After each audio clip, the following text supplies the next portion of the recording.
All right, I'm taking a coffee break. I've been making some hay. Anyhow, the so for Corsair's trainers, Steve, these are round bales. That's a tractor with a round baler on it. Anyway, I'll make some hay videos. We were talking about that last Monday. Anyhow, Biden and Trump had the debate. Biden didn't really do so hot. Trump remained cool. It was pretty much as he expected. I fell asleep about 3/4 of the way through. I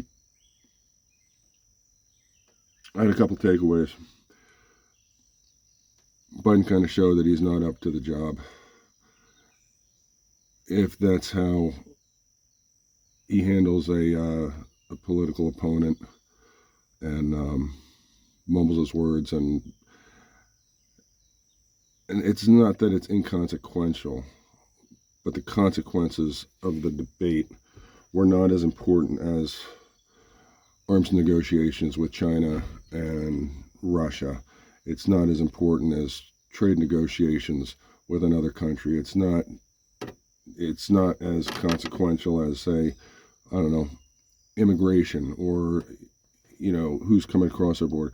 I mean, dealing with, homeless veterans. I mean, there's so many things that are consequential, and something that's reasonably inconsequential that should not have been a freaking big deal. Biden really couldn't get through it, and a lot of people see that. I watched part of it on the Robert Reich's channel. He's a hardcore lib, and the majority of the comments in chat were Trump's lying, but then somebody would be, hey, what, somebody who's like, Trump's a liar, they'd be like, Joe, you got to do better than this. So even the hardcore supporters realize they're in trouble. And then I couldn't handle Robert Reich's commentary on it, so I switched over to another channel that's more conservative, and everything. Everybody was, Biden's a fool, Biden's lying.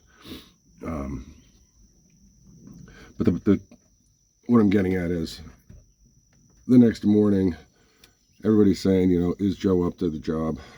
There was kind of rumblings of that prior to the debate last couple weeks. Maybe they should replace him. Who could you replace him with? Could it be? Is it too late? No, it's not too late, and it's probably part of the plan. They know that whoever is up against Trump is going to do a little research, find out a little bit about him, and freaking tear their arms and legs off and shove them down their throat. It doesn't matter who it is. If, literally take anybody and give Trump a year to destroy him, and that person will be destroyed. But there's a thing called a brokered convention. And with a brokered convention, even though when you go to the primary and you vote for who you want as the candidate, and then you vote for a couple delegates to send down to Washington,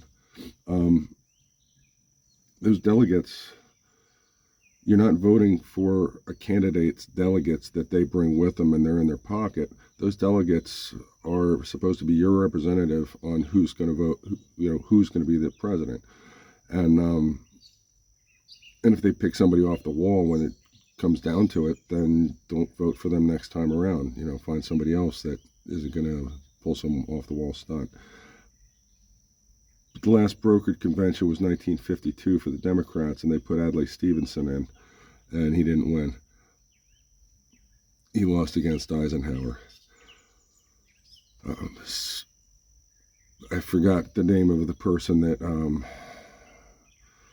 who had the most votes, but he was very unpopular, and so they had a brokered convention, and they threw Adlai Stevenson in, who was not an unknown, but didn't have the reputation as the other guy. this year the Democrat National Convention is going to be on start on August 19th and run through the 24th, I think. I looked it up. I think that's when it is. So you basically have the end of August, the last week of August, and then you've got September and October, and then November hits and the election. So if the Democrats have a brokered convention and they throw somebody else in, that means Trump only has 2 months to destroy him. And it'll be somebody who's got a name, but it's somebody who's kind of obscure. Most of America doesn't know him. So they'll put out, all kinds of great press about this guy, and all the network news will say, oh, who's this guy? Oh, he saved a cat from a burning building, and he, he's into whatever. And they'll make this person to be great, but he's just going to be another goddamn puppet. But that's what I think is going to happen. Biden is not going to, he's not going to step down, and the DNC is going to replace him through a brokered convention with somebody. And all of a sudden, a lot of people, they knew Trump did a good job, but they don't like Trump. They're going to vote for Trump because he did a good job, but they'd rather vote for somebody else. The somebody else just isn't there right now. But all those swing voters, all those very upset Democrats that they're watching the world crumble, I believe they're going to try to steal them all back with some unknown quantity as a candidate, and that's going to be their big play and then do that little election fraud, and Democrat gets across the line, and whoever's pulling Joe Biden's strings continues pulling the next person's strings, and we go right into a dystopian disaster apocalypse of America. And that's what I think. And I think that usually I don't say share this out because I'm so smart or anything, but I think that possibility better be talked about. And I think and basically that dirty move should be put on the forefront so that they can't do it. And if they do it, it'll be seen for what it is. And discredit the Democrat Party even further.